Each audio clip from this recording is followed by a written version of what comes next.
El mundo está en manos de los emprendedores, hombres y mujeres que desafían los obstáculos en busca de su objetivo. Y para apoyar esas iniciativas, un grupo de profesionales aportan sus ideas en Freites y su gente. Señoras, señores, amigos del planeta Tierra y más allá, gracias, muchísimas gracias por estar en sintonía con nosotros aquí en La Nota 95.7 y también por VisTV canal 1090 por la red Claro. Yo estaba hablando con un amigo de lo que estoy viendo en el mundo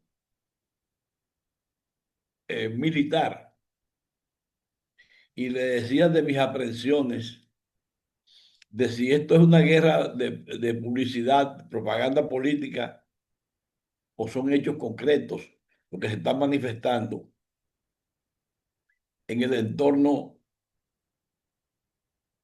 mundial. Son muchas cosas juntas al mismo tiempo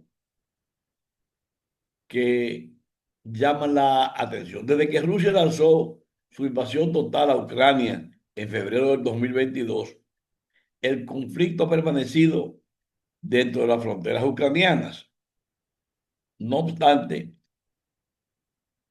con la escalada de participación de potencias mundiales, incluyendo a China, Corea del Norte, la Unión Europea y Estados Unidos, la evolución del conflicto se proyecta cada vez más intrincada.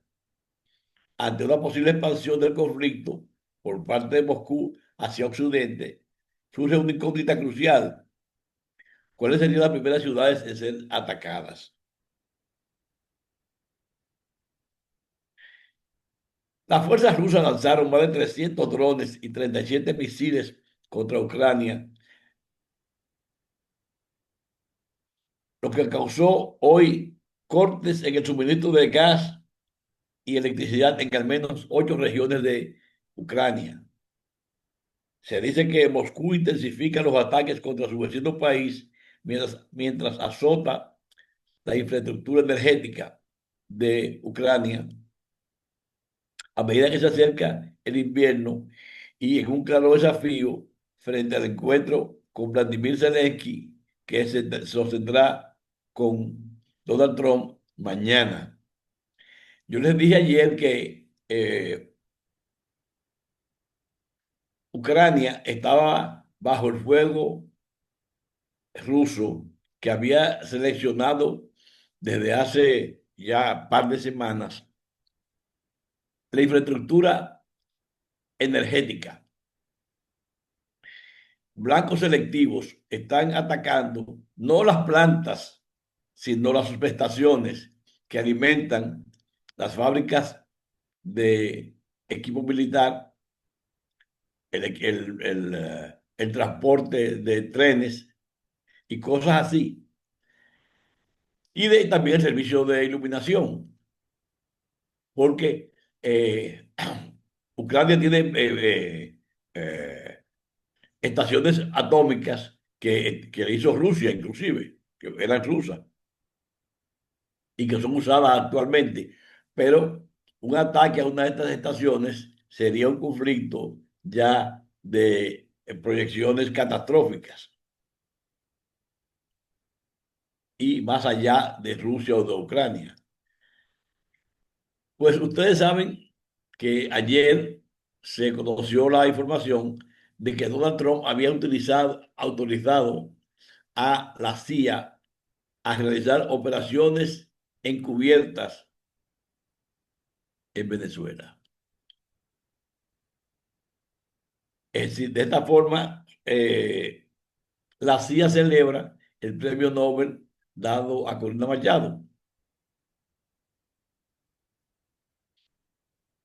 Mientras esto ocurre, Rusia aumentó ayer y hoy el bombardeo a las estaciones eléctricas a 8 regiones de Ucrania, porque los americanos podrían haber autorizado a Zelensky a utilizar equipos militares de de alto rendimiento, de gran proyección, como los Tomahawk, que son proyectiles que pueden cargar ojivas nucleares. ¿Cuál es el problema de esto? Bueno, si Ucrania lanzara proyectiles Tomahawk contra Rusia, ¿quién sabe si lleva o no ojivas nucleares? Porque quienes van a manejar eso son los americanos. Los americanos no le van a ceder su tecnología estratégica a Ucrania. Le pueden llevar los proyectiles, pero ellos los manejan. Y esto podría ser, son indicios. También Estados Unidos ha aumentado su presencia militar en torno a Venezuela. Y con esta declaración de que autoriza a la CIA a operar, ya inclusive podría proyectarse hasta el asesinato de Maduro, porque ya es una autorización. No necesita la CIA ninguna autorización para operar, ya la tiene. Y cuando dice operen, es con todo lo que sea necesario. La tensión política y militar en Venezuela se intensificó ayer tras confirmarse que el presidente Donald Trump autorizó a la CIA a realizar operaciones clandestinas dentro de Venezuela. El New York Times dijo esta información. La medida que busca aumentar la presión sobre el régimen de Nicolás Maduro coincide con un momento simbólicamente adverso para el mandatario venezolano. El reciente premio Nobel de la Paz, concedido a María Corina Machado, líder de la oposición y símbolo de resistencia democrática, quien ha declarado que Maduro no llegará a fin de año. De acuerdo con el New York Times, la autorización presidencial otorga a la CIA un margen de maniobra para emprender acciones encubiertas en territorio venezolano y en el Caribe, con la finalidad de debilitar las estructuras de poder del chavismo, aunque la naturaleza exacta de estas operaciones se mantiene en secreto. Altos funcionarios estadounidenses admitieron que la iniciativa busca acelerar el desgaste del régimen de Maduro y facilitar un cambio político. En una rueda de prensa en la Casa Blanca, Trump confirmó las versiones periodísticas y defendió su decisión de endurecer la ofensiva. No quiero decirles exactamente, pero sin duda estamos considerando la tierra ahora porque tenemos el mar bajo control, declaró el mandatario, aludiendo a los bombardeos recientes contra lanchas que, según Washington, transportaban drogas desde Venezuela. Pierdes a 3 personas y salvas a 25.000, justificó el referirse a las muertes de presuntos narcotraficantes en esas operaciones. Preguntado por un periodista si había autorizado a la CIA a eliminar a Nicolás Maduro, Trump se limitó a responder que sería ridículo responder a esa pregunta, pero añadió que Venezuela está sintiendo la presión, como también muchos otros países. El comentario ambiguo pero contundente marca un nuevo capítulo en la política estadounidense hacia Caracas, que desde el retorno de Trump a la presidencia ha adoptado un tono de confrontación abierta. Según la fuente citada por el New York Times, la autorización fue firmada semanas atrás y permite a la CIA actuar sin necesidad de aprobación. Bueno, es la primera vez en décadas que Washington abre la puerta a las operaciones encubiertas de ese tipo en América Latina, lo que refleja el grado de frustración ante el estancamiento político venezolano y la denuncia de violaciones sistemáticas de derechos humanos bajo el régimen chavista.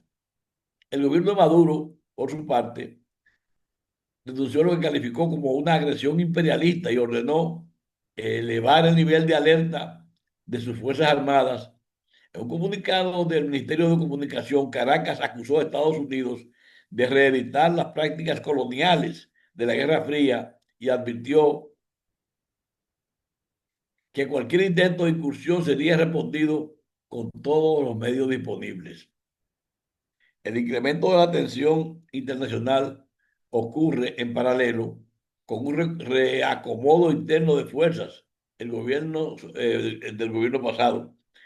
María Corina Machado fue distinguida con el Premio Nobel de la Paz 2025, reconocimiento que la consolidó como figura de proyección mundial y, al mismo tiempo, como el rostro más visible del desafío a Maduro. El Comité Noruego del Nobel destacó su valiente lucha pacífica por el restablecimiento de la democracia y los derechos humanos en Venezuela.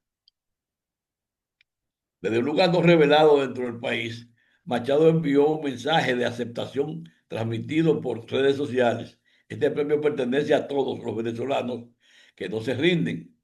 Maduro está entendiendo finalmente que el tiempo de impunidad se acabó.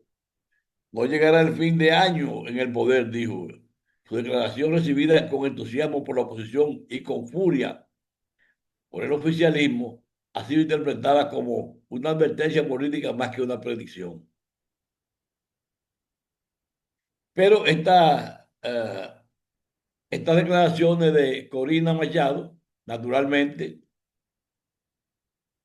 que encrespan la lucha interna.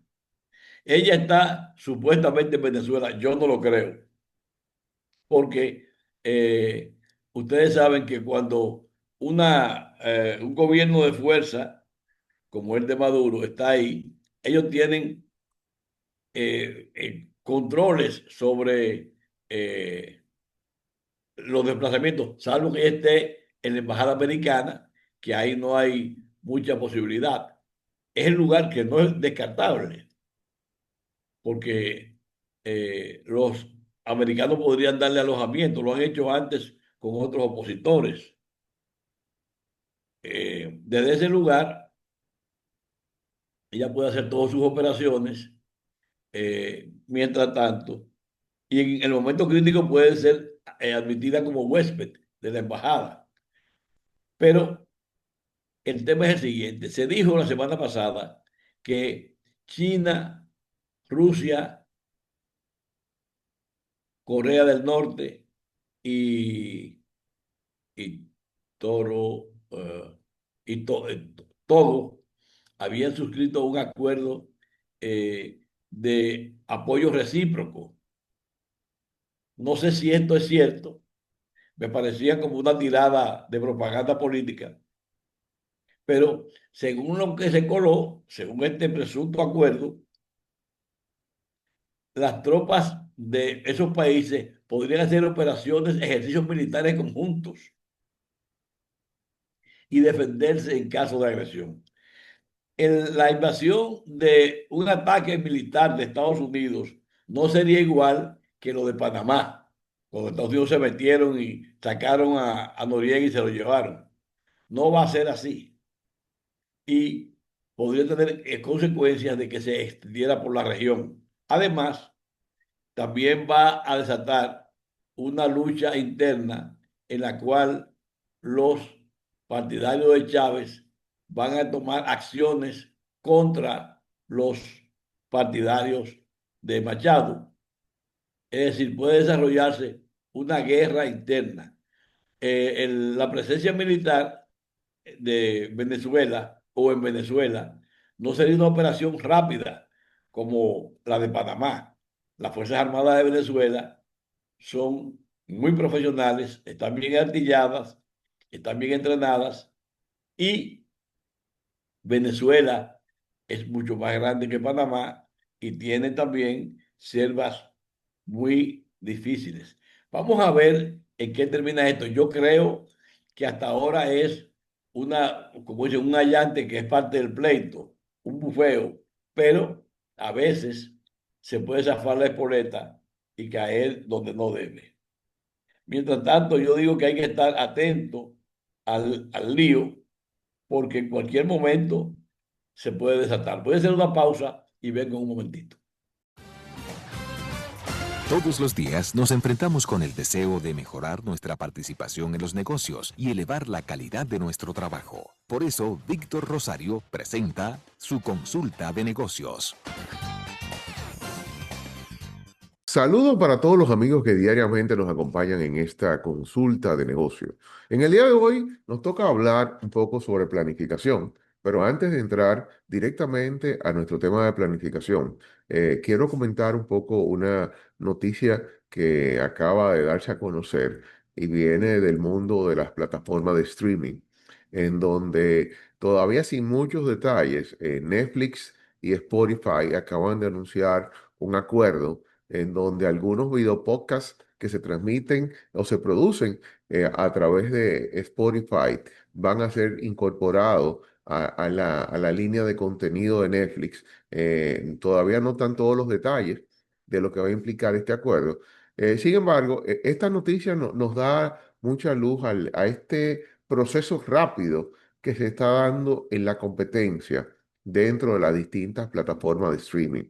En Netflix, que es uno de los pioneros, se ha visto compelido agresivamente a tener que crecer en formatos y demás, porque muchos de lo que anteriormente eran sus suplidores de contenido se han ido independizando y hoy tenemos HBO que se independizó, Disney que tiene su propia plataforma y así vamos viendo cada quien desarrollando y produciendo contenido. Ojo, esto a la luz del negocio es una competencia entre ellos. A la luz de los consumidores es una gran ventaja porque el consumidor de streaming tiene cada vez más alternativas, más opciones. Quizás el único punto no tan bonito es que el consumidor tiene cada vez más cosas que pagar, porque esto termina siendo que en vez de ya tú pagar una sola plataforma, tú terminas pagando dos, tres, cuatro, cinco. En estos días yo hacía un sondeo y el número de plataformas ya, en países como el nuestro, tú andas teniendo de mínimo dos a tres, cuatro plataformas y algunas personas tienen mucho más de cinco plataformas a las que están suscritos, que siguen siendo suscripciones que de manera individual no implican mucho dinero para quien la realiza. Sin embargo, cuando tú sumas $6, $8, 11, 14, dependiendo del plan que tú tengas y la plataforma que sea, el consumidor ya tiene un cargo fijo.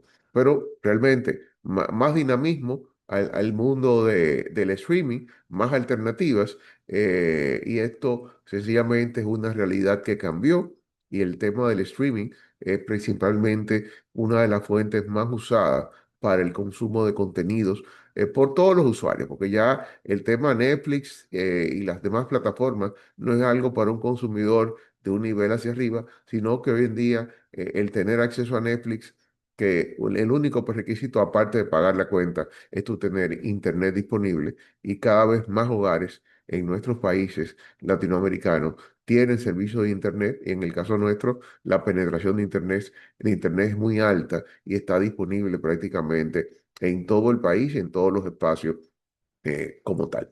Ahora, pasemos de lleno a nuestro tema de planificación.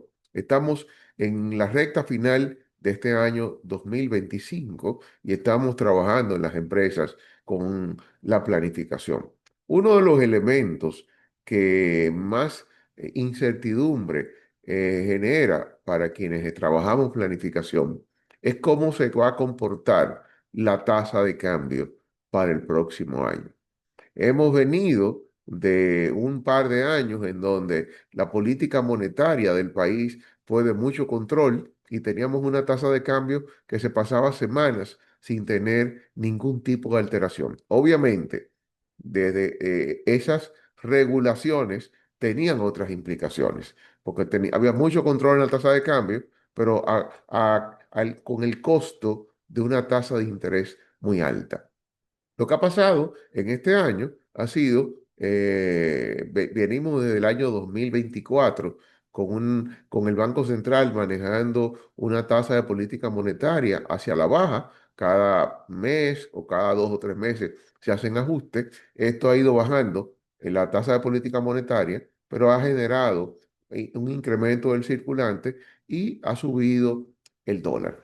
En muchos casos, y si nos vamos a las últimas semanas, las últimas 8, 10, 12 semanas, hemos tenido un vaivén en la tasa de cambio. Una subida, caídas, y quizá lo que estamos viendo en los últimos días es una tasa de cambio que va ascendiendo poco a poco. ¿Qué viene la inquietud desde el punto de vista de planificación? ¿Cómo en mi estrategia del próximo año, en mis planes para el 2026, yo tomo en cuenta esto. Y la pregunta podría tener una respuesta muy simple. Mira, ¿qué es lo que? Vámonos al camino simple. El camino simple que hacen muchas empresas, dependiendo del tamaño, que tienen su equipo de economistas, las que no, buscan una consultoría con algún economista y ese economista te da un número proyectado. Y se determina, típico de lo que hace el gobierno, que cuando somete el presupuesto al Congreso, establece en el presupuesto cuál va a ser la tasa de cambio proyectada. Desde ese punto de vista, el ejercicio es muy simple, porque es determinar, yo voy a proyectar que hoy en día estamos rondando el 64 y vamos a decir que para el año que viene usamos una tasa de 2 pesos por encima, 66. Ahí es un ejercicio meramente matemático. Sin embargo, en el mundo de los negocios hay muchas cosas que no son matemáticas y en donde pasa muchos elementos. Y voy a analizar este tema desde dos grandes perspectivas. Primera perspectiva, desde la perspectiva del costo y el gasto. Muchas empresas tienen un componente en su intermediación, sea de productos, sea insumos para la producción, o tienen muchos componentes que vienen fijados en dólares.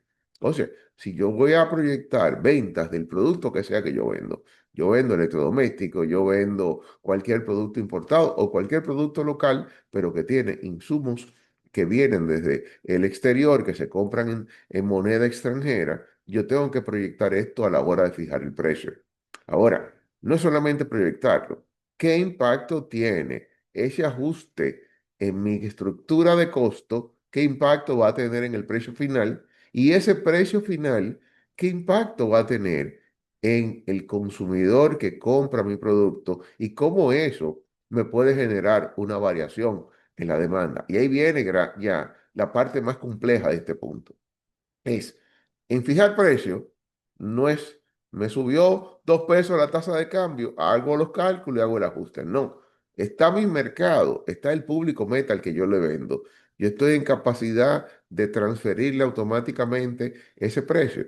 Y tú dirás, sí, pero aquí hay muchos productos que se venden en dólares. Ciertamente. Vámonos a dos productos que tienen años vendiéndose en dólares. Los inmuebles y los vehículos. No, el mercado dominicano debe tener más de 20 años que la mayoría de los inmuebles y la mayoría de los vehículos, el precio de referencia es dólar.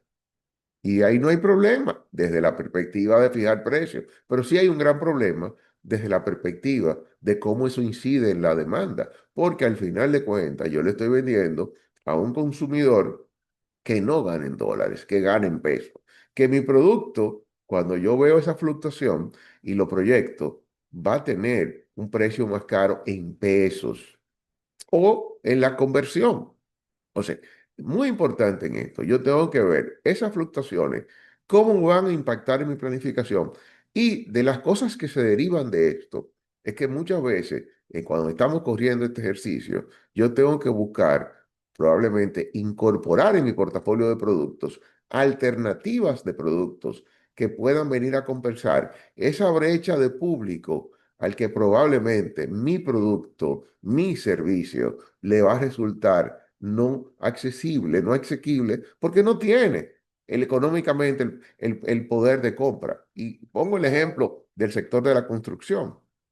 Ahora mismo tenemos 3 años en donde el incremento continuo en los inmuebles ha sido exorbitante. Un inmueble, aquí lo hemos comentado muchas veces, un inmueble que hace 3 años te costaba 230, $240,000, ese mismo inmueble usado hoy se ha apreciado a valer 330, 100, 340. El nuevo, ni hablar. Hoy en día aquí, un apartamento de una habitación en el polígono central, y no estoy hablando de Piantini, probablemente un Evaristo Morales te pueda andar cerca de los $200,000. Entonces, ojo, vamos a ver si se está vendiendo al mismo ritmo y no necesariamente el ingreso está igual. Entonces, ahí viene el punto. ¿Qué alternativas?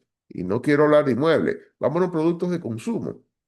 Yo probablemente tengo que ajustar en mi planificación acciones que me permitan tener disponibles alternativas de productos o de servicios para ese público que es parte de mi mercado meta, que quizás no va a poder ajustar su capacidad de compra a la nueva realidad de los tiempos. Y por eso, en esta etapa que estamos de planificación del 2026, tomemos en cuenta todas estas variables, proyectemos tasa, pero más que proyectar tasa, proyectemos el impacto que va a tener en el mercado, los bienes y servicios que venden nuestras empresas a un precio ajustado a la nueva realidad cambiaria y también a mis estructuras de gasto, porque, por ejemplo, aquí se pasa que hay muchas rentas que son en dólares, rentas en locales, rentas de apartamentos y muchos servicios que son en dólares. Yo también tengo que incorporar cómo esa parte que va a mi estructura del gasto corriente de mi empresa o mío personal, en el caso de los individuos,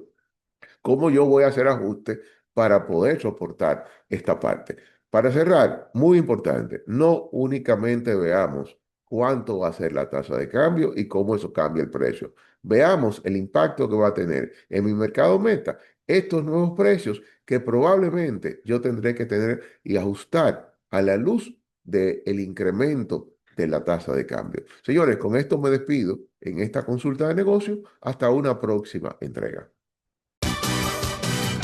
Ya estamos de vuelta con Freites y su gente por la nota 95.7.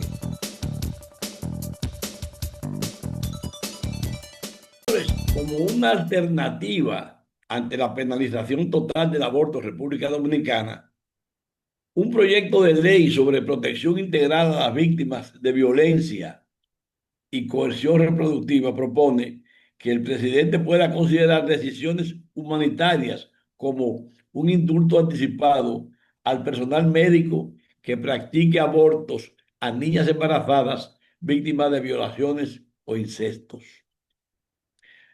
La iniciativa, enmarcada en el plan legislativo Déjala ir, busca que el presidente de turno considere alguna alternativa para que no se penalice a quienes practiquen abortos a niñas para preservar su salud mental tras episodios como un embarazo originado por una violación sexual.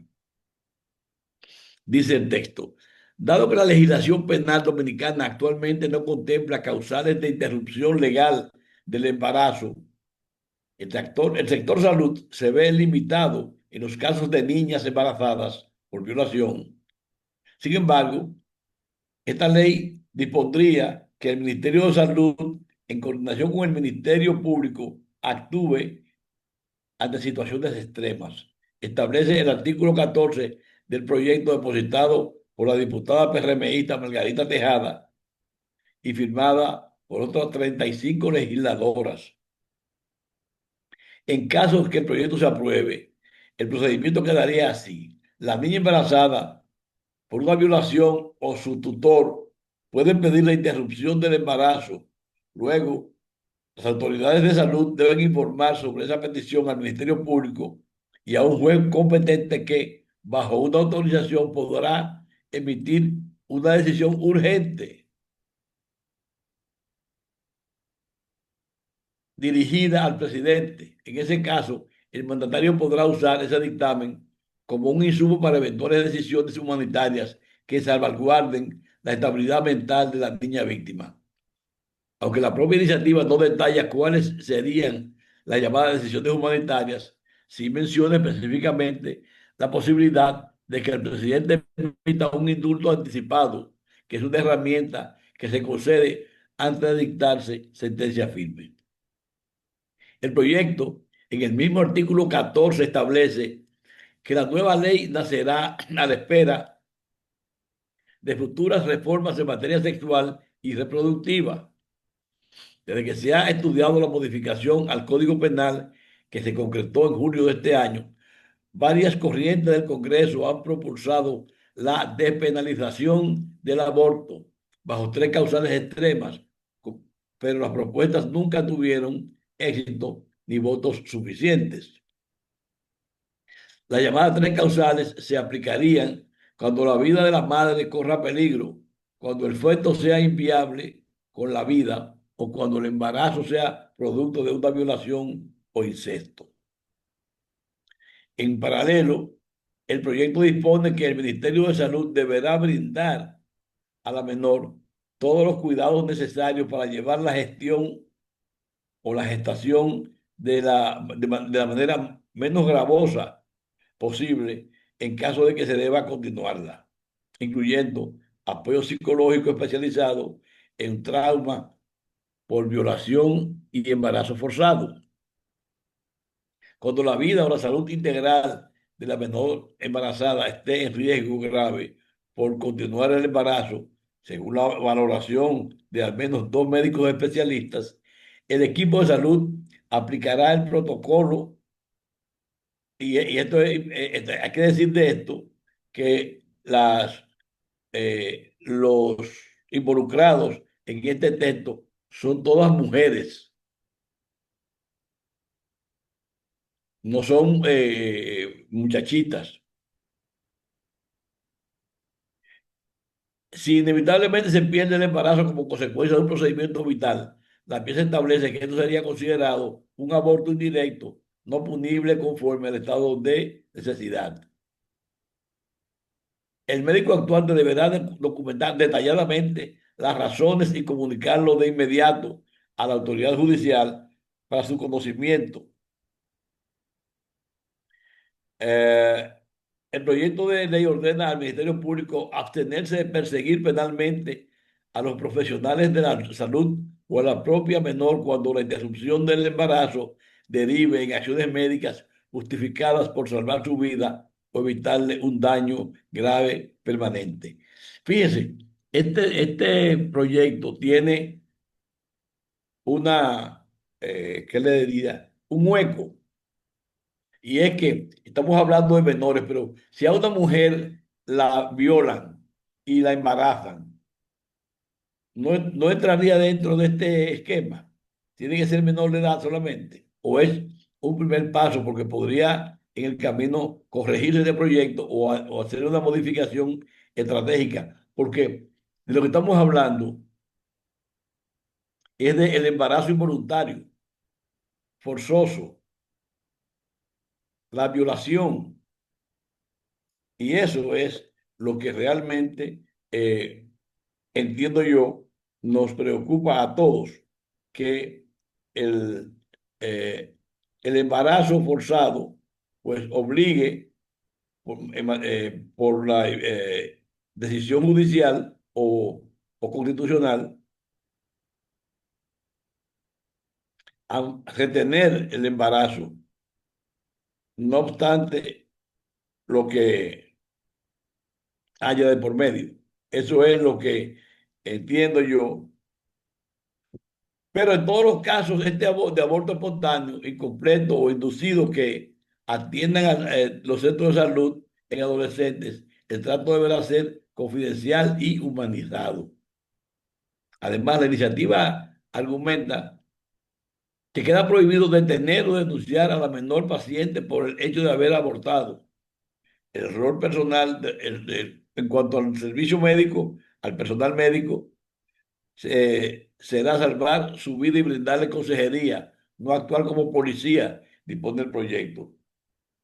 Vamos a ver por dónde va esto, que las investigaciones sobre abortos inducidos forzosamente serán llevadas a la justicia con la debida diligencia, pero protegiendo a la menor involucrada y reconociéndola como víctima cuando el aborto sea resuelto de coerción, sea resultado de coerción o violencia.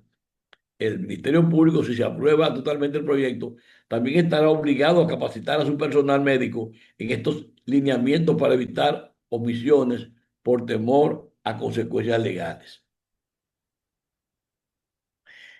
Ya aquí, desde que suenan los meses pre, eh, suena en la radio los temas navideños y hay solicitud de que se extiendan los horarios laborables en los centros de diversión. Algunos centros han ya solicitado al Poder Ejecutivo una gracia navideña adelantada en los centros nocturnos que demandan extensión de sus horarios. La Unión Dominicana de Centros Nocturnos y Diversión demandó del presidente Abinader y de Farideh Raful, flexibilizar con anticipación la gracia navideña, de manera que sus establecimientos tengan un respiro desde la primera semana de diciembre.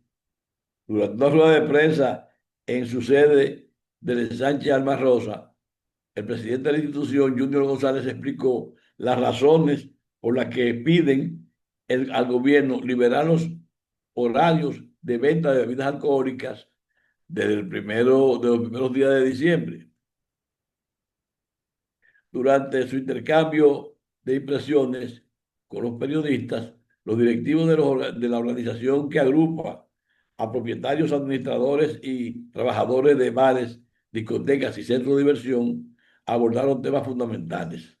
Ellos consideran que el gobierno debe anunciar con tiempo la fecha de inicio y conclusión de la tradicional gracia navideña, lo que le va a permitir la extensión de horarios de operaciones durante el mes de diciembre, y eso es lo que se lee en su documento de solicitud del tema. Yo creo que ya esto tiene, digamos, una, eh, una práctica. Lo que no sé es, cuando dicen que sea adelantada, no sé lo que significa, porque aquí realmente diciembre comienza en octubre. Ya la decoración navideña usted la ve en muchos sitios. Y entonces, los que reclaman o piden como autorización anticipada es a partir de diciembre. Bueno, digamos que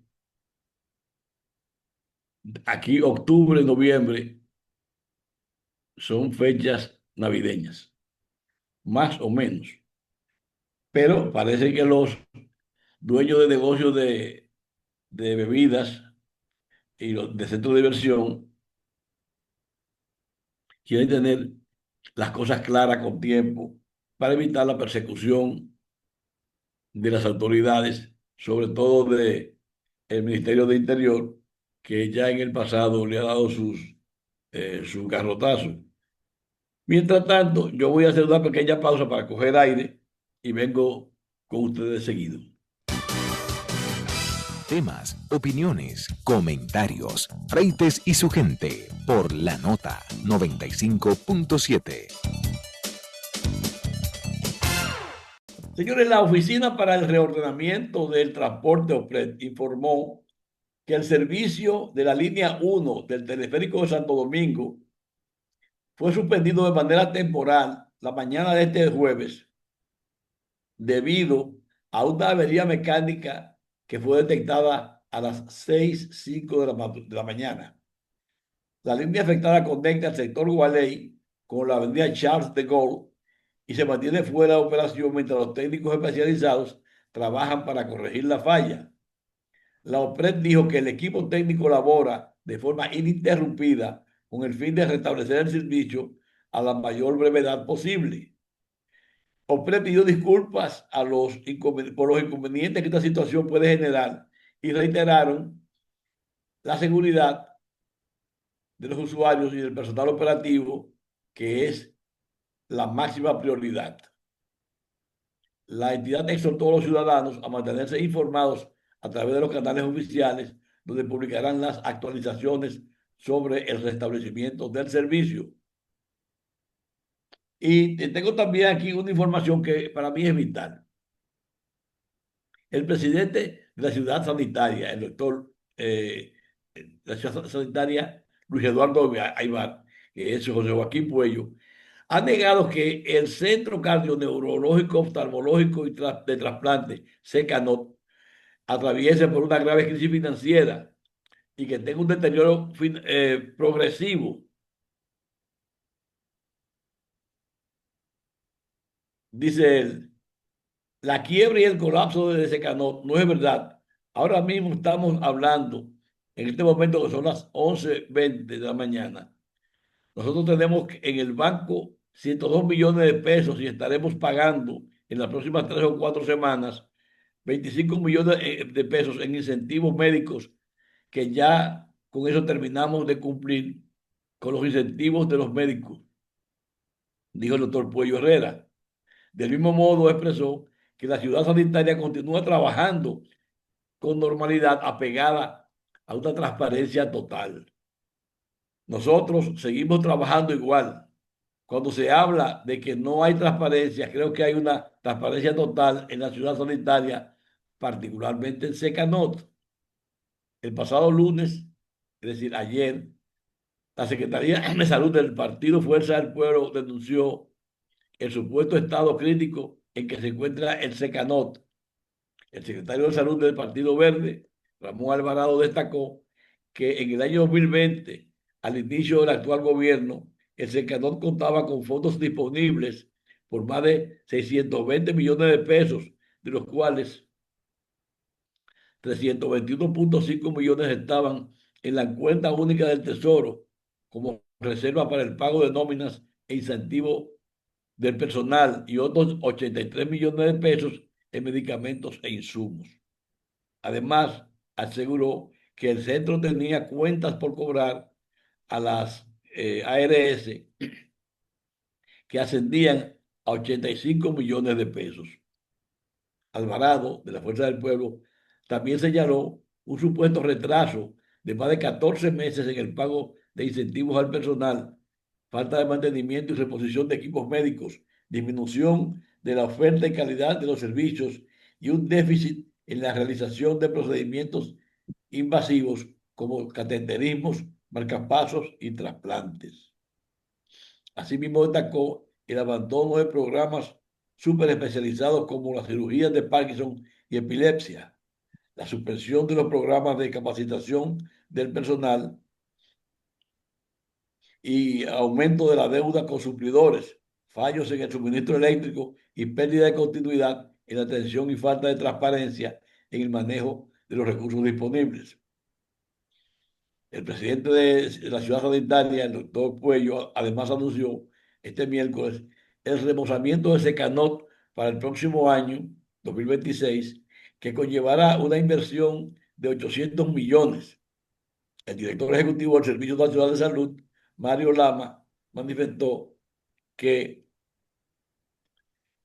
el remozamiento del centro médico forma parte del plan de mejora de la red pública y que se realizará para garantizar la calidad de los servicios médicos. Cada hospital que se remoza, cada hospital que se readecúa, es porque necesita de esta parte de seguir, para seguir garantizando los servicios. Me voy al estudio para hablar con Irving Vargas y su noticia de marketing.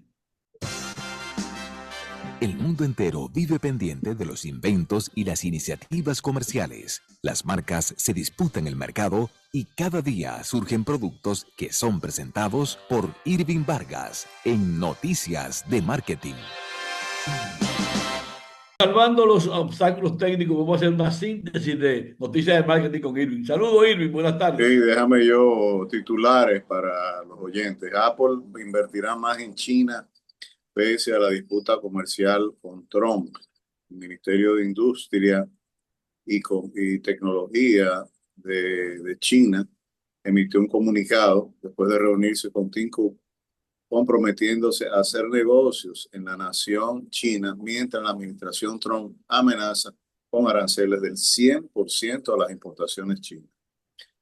La segunda noticia es que el Louis Vuitton, o sea, el grupo LVMH, o sea, Moet Hennessy, Louis Vuitton Moet Hennessy, impulsa un rally de 80.000 millones en el sector del lujo, mientras mejora la demanda en el mercado chino. Las acciones de los artículos de lujo tuvieron su mejor día después de 20 años, de 2 décadas. Este miércoles, tras señales de mejora en la demanda en China, lo que también impulsó un repunte más amplio en el sector y agregó casi 80.000 millones de dólares en las valoraciones de las acciones de marcas de lujo europeas. Otra noticia muy importante también es que la ganancia de América Móvil, y es la casa matriz de Claro, crecieron un 252% en el tercer trimestre. Grandes noticias para Claro. Las ganancias de América Móvil han aumentado en 22.700 millones de pesos mexicanos y los ingresos aumentaron un 4% en este grupo controlado por la familia de Carlos Slim. Se citó la reducción aproximadamente de la mitad de los costos financieros integrales en comparación con el mismo trimestre del año pasado. Sumaron también 3 millones de clientes de tecnología móvil de postpago. Brasil fue el principal contribuyente con 1.5 millones, luego seguido por Colombia, 251.000, Perú con 198.000 y México con 98.000. La batalla legal de Elon Musk por el pago de 56.000 millones de dólares de Tesla entra en su fase final. Los abogados de Elon Musk van a pedir a la Corte Suprema de Delaware que restablezca el paquete salarial de 56.000 millones de dólares de Tesla a Elon Musk este miércoles que viene, mientras que las mayores batallas legales corporativas entran en su etapa final después de 2 años de que un juez de un tribunal inferior rescindiera la compensación récord del CEO de Tesla. Sigo con más noticias hasta donde los segundos me permitan. Stellantis va a invertir 13.000 millones de dólares. Este gran grupo norteamericano va a ampliar en su producción en los Estados Unidos en un 50%. Las marcas como Jeep, Chrysler o Dodge van a invertir 13.000 millones de dólares en los Estados Unidos en los próximos 4 años para incrementar su producción en un 50%. Google va a gastar 15.000 millones de dólares en un centro de datos de IA.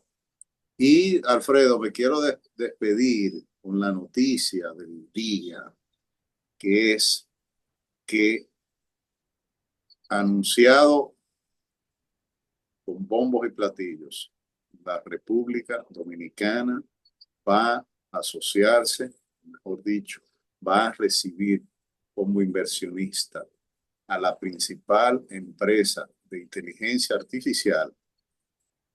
Va a preparar a 1.000 dominicanos de aquí al 2026 para convertir a la República Dominicana en el primer centro regional de esta empresa de inteligencia artificial que todos conocemos precisamente como la empresa que está, diríamos, bueno, dueño de ChatGPT, dueño de todos los derechos, y esta va a ser la inversión más grande que va a recibir el país. Y esto comienza desde el día de hoy, pero se va a estar desarrollando durante todo el 2026, creando la mayor fuente de empleos tecnológicos. Los dominicanos vamos a recibir la inteligencia artificial y vamos a participar en la producción de chips, un sueño que se había,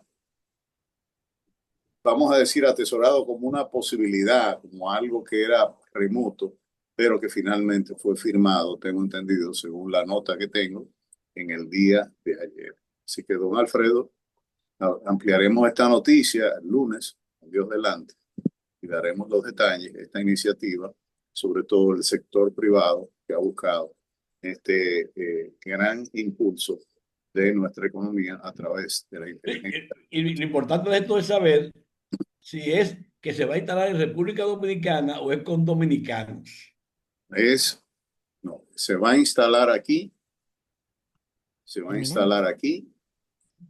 directamente, Casa Matriz, como una oficina regional y va dentro del régimen de zona franca, va a participar como una empresa fabricante de chips para el mundo desde nuestro país. Va a preparar, o sea, está desplazando, vamos a decir, mano de obra china, mano de obra asiática, como una forma de aislar los problemas que hay entre las naciones y todo este tema de los aranceles. Okay. Gracias, don Alfredo. Nos vemos el próximo lunes. Señoras, señores, amigos del planeta Tierra y más allá, gracias. Muchísimas gracias por estar con nosotros aquí en La Nota. Alfredo Freites, en nombre de todo el personal, de los amigos, los colaboradores, le dan las gracias por la sintonía y espero que se mantengan ahí para que nos encontremos mañana para el próximo programa. Hasta luego.